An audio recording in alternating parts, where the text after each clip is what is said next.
Manchester City n'est plus aussi bon qu'avant, ce n'est plus une nouveauté. Ils étaient autrefois si inévitables et intouchables, mais aujourd'hui, ils n'arrivent même plus à enchaîner 5 victoires d'affilée. On dit souvent que le club jette de l'argent sur tout. En difficulté, ils dépensent sans compter pour s'en sortir, ce qui a valu à Pep le surnom de manager au carnet de chèques chez les supporters.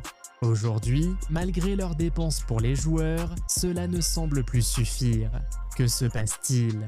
Nous allons le voir dans cette vidéo.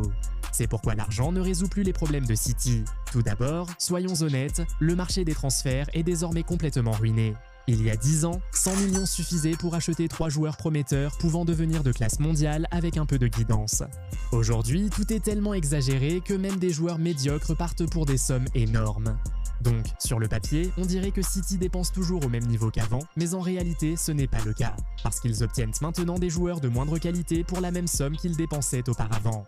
Quoi qu'il en soit, pour que nous ayons une vraie réponse à cette question persistante, il y a une question qui doit vraiment être posée en premier. L'argent réglait-il vraiment les problèmes de City, ou était-ce Pep Guardiola ? Oui, il a beaucoup dépensé pour bâtir son équipe, mais d'autres entraîneurs ont échoué avec des équipes plus chères. Regardez Chelsea par exemple. Malgré de lourdes dépenses depuis l'arrivée des nouveaux propriétaires, aucun entraîneur n'a su redonner au club sa gloire passée. Le Real Madrid possède certains des joueurs les plus précieux du monde, mais Carlo Ancelotti est resté sans trophée avec cette équipe et son successeur, Xabi Alonso, ne semblait pas faire beaucoup mieux avant son départ. Ruben Amorim a reçu beaucoup d'argent pour bâtir son équipe à Manchester United, mais il a causé plus de dégâts que de progrès. Il a finalement été limogé cette année. Donc la vérité, c'est que ce n'est pas aussi simple que de dépenser de l'argent pour résoudre les problèmes, et ça ne l'a jamais été. Une bonne identification des talents est importante, tout comme la capacité de mettre en place des tactiques dominantes et infaillibles qui permettront réellement de gagner des matchs et des titres. En fait, on pourrait dire que Pep a toujours été la différence. Cet homme est tout simplement un génie, et c'est en réalité grâce à lui que Manchester City est devenu si dominant au fil des années. Cependant, il traverse une vraie baisse actuellement, peut-être à cause de plusieurs facteurs. Pep reste l'homme à battre depuis quelques années. Beaucoup se sont inspirés de lui, mais d'autres ont tenté de l'arrêter. À un moment, ils allaient le rattraper.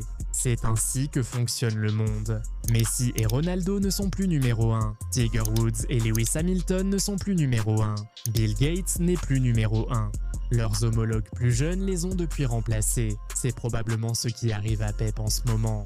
Guardiola a été numéro 1 pendant tant d'années, ce qui signifie que beaucoup des entraîneurs actuels ont plus d'informations sur lui que lui n'en a sur eux. Rien que cela donne un petit avantage aux adversaires à chaque confrontation, et le fait que Pep et City soient ceux à battre à chaque fois motive encore plus tout le monde, avant d'aborder les matchs contre eux. À l'époque, City écrasait souvent les petites équipes, mais aujourd'hui, ces petites équipes opposent une vraie résistance. Prendre des points à une équipe de Pep Guardiola est un atout majeur sur un CV, alors ils s'investissent davantage que contre d'autres équipes.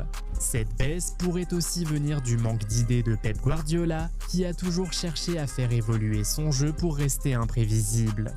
Mais peut-être que les idées qu'il propose ces derniers temps ne sont plus aussi brillantes qu'avant, ou peut-être qu'il a simplement besoin de repos. Il entraîne Manchester City depuis 10 ans sans véritable repos depuis sa prise de fonction au Bayern Munich il y a 13 ans. Peut-être a-t-il juste besoin d'une année sabbatique, comme après son départ de Barcelone. En 2024, Klopp a dit qu'il était épuisé et devait prendre du recul.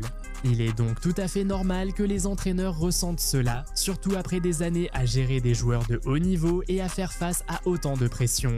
En gros, ce que nous disons ici, c'est que si Pep Guardiola n'est plus à son meilleur niveau, peu importe combien d'argent Manchester City dépense pour les joueurs lors du mercato, ils continueront à échouer. Les tactiques sont maintenant plus prévisibles et faciles à contrer. Une autre raison pour laquelle il semble que l'argent ne résout plus les problèmes de Manchester City, c'est que même si vous pouvez dépenser de l'argent pour des joueurs, vous ne pouvez tout simplement pas acheter la mentalité. Cette mentalité semble vraiment manquer à l'effectif actuel de Manchester City. À l'époque, avec des joueurs comme De Bruyne, Agüero, Kompany, Otamendi, Gundogan et les autres, vous aviez des gars qui ne reculaient jamais, ils ne savaient jamais quand ils étaient battus. Donc, les mauvais jours, les jours où ils ne jouaient pas au niveau requis, les jours où les choses devenaient vraiment difficiles, ils arrivaient à s'en sortir grâce à leur détermination et leur résilience.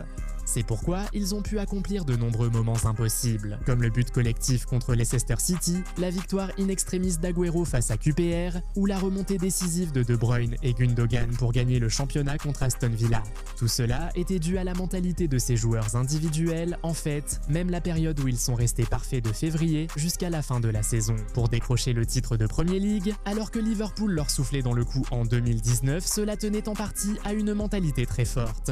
Chaque équipe victorieuse doit toujours avoir ce niveau de faim et ce type de mentalité pour atteindre la grandeur.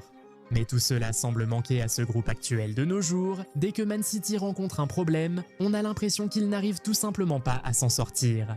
Une preuve de ce manque de mentalité est leur tendance à s'effondrer en seconde mi-temps. Selon Opta, si tous les matchs de Premier League cette saison s'étaient terminés à la mi-temps, Manchester City aurait 12 points d'avance en tête du classement. Ce que cela signifie, c'est que la qualité est là. Ces joueurs savent jouer, ils savent créer, ils savent marquer, et c'est pourquoi ils commencent presque toujours bien les matchs. Le problème, c'est qu'il manque souvent de mentalité pour gagner quand les adversaires réagissent en seconde période. Tant que Manchester City n'inculquera pas cette mentalité et cette faim aux nouveaux joueurs, les dépenses ne résoudront pas leurs problèmes.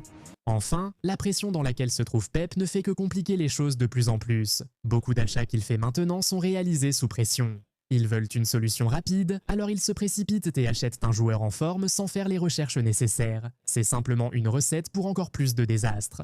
Ils ont donc surpayé Omar Marmouche, clairement pas le meilleur choix pour l'équipe, mais sous forte pression, ils ont choisi l'un des joueurs alors les plus en forme. Ils ont utilisé sa signature pour dissimuler les problèmes. À l'époque, quand tout allait vraiment bien, il était plus facile pour la direction de prendre son temps pour faire du vrai recrutement et choisir les joueurs qui s'intégraient parfaitement à l'équipe. Mais ils ont raté cette période où ils auraient pu et dû faire une reconstruction facile alors qu'ils étaient encore au sommet. Et cela les a menés à une situation très compliquée aujourd'hui. Quoi qu'il en soit, il est maintenant temps de vous entendre. Pourquoi pensez-vous que l'argent ne résout plus les problèmes de Manchester City? Quelle est, selon vous, la solution à ces problèmes auxquels ils sont actuellement confrontés? Pensez-vous que Pep devrait démissionner? À votre avis, combien de succès cette équipe de City pourra-t-elle atteindre cette saison? Dites-le nous dans les commentaires et discutez avec nous. Si vous avez apprécié cette vidéo, mettez un pouce bleu et abonnez-vous à la chaîne. Activez également les notifications en cliquant sur la cloche pour ne jamais manquer de nouveaux contenus. On se retrouve dans la prochaine vidéo. Au revoir.